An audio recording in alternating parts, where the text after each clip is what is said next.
Man, I wish I was a fly on the wall at the UFC because they have probably been going crazy. There's probably been chaos over there in the office with how much stuff has been going on with fighters pulling out and having to save UFC 303. But everything started out when Khamzat Chimaev was forced to pull out of his UFC on ABC 6 main event against Robert the Reaper Whittaker. It was reported that he was violently ill. So man, that makes what, like 2 or 3 times Chimaev has had to pull out due to illness. I made a video about this before. The guy just can't stay healthy. I don't know what it is or what could be going wrong, but they need to have some doctors or something keep a serious eye on this guy because he just can't stay healthy. And it's not even like injuries, it's just him constantly getting super ill. Unfortunate because that was a big matchup that a lot of us were excited for, but of course the show must go on. Robert Whittaker will be taking on Ikram Aliskerov instead. And of course UFC 303 was suffering some big hits. It was reported a little while ago that was just rumors that Conor McGregor versus Michael Chandler might get canceled, and it turns out those rumors were true. Conor McGregor versus Michael Chandler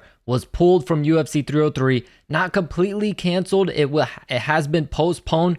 Conor McGregor suffered a very minor injury that'll sit him out for another 2 months. So we're gonna have to wait a little while longer before we get the return of Conor McGregor. And at this point, I don't know how the hell Michael Chandler isn't bankrupt or something. The guy hasn't had a payday in years. But also the UFC 303 co-main event had been taking a lot of hits. Also, it was initially supposed to be Jamal Hill taking on probably one of the most dangerous fighters in the UFC right now in Khalil Roundtree, to which Roundtree unfortunately tested positive for a banned substance. It wasn't a steroid or a PED or anything like that. It was non-performance enhancing, but it was still illegal for some reason. I'm not sure what the substance is exactly, but he tested positive for it. So therefore, he was forced to be pulled from the fight. City Kickboxing's Carlos Alberg was supposed to be stepping in, taking on Jamal Hill. Now Jamal Hill has suffered from an injury, forcing Anthony Lionheart Smith to step in on short notice. So now we got Anthony Smith taking on Carlos Alberg. So UFC 303 was looking a little dull, but the UFC made some changes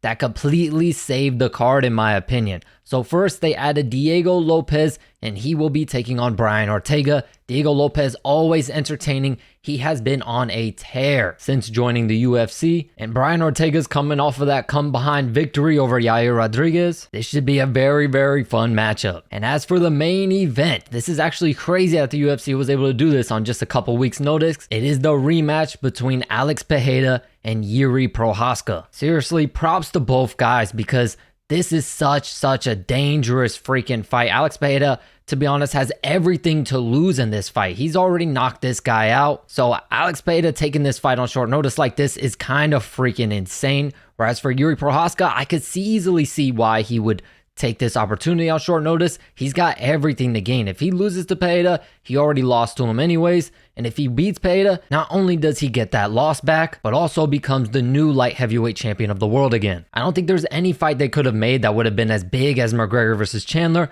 However, in my opinion, this is pretty up there, man. This could have definitely headlined a pay-per-view. So I'm glad they were able to get it done. And major props to both Alex Pereira and Yuri Prochazka for being willing to come in here with no camp and put it all on the line and risk it all on such short notice. But feel free to give me your thoughts in the comments down below. What do you think about UFC 303 now with Anthony Smith versus Carlos Alberg, Diego Lopez versus Brian Ortega, and Alex Pereira versus Yuri Prochazka? Of course, feel free to let me know your thoughts in the comments down below. As always, I thank you all so much for your support, and I'll catch you in the next video.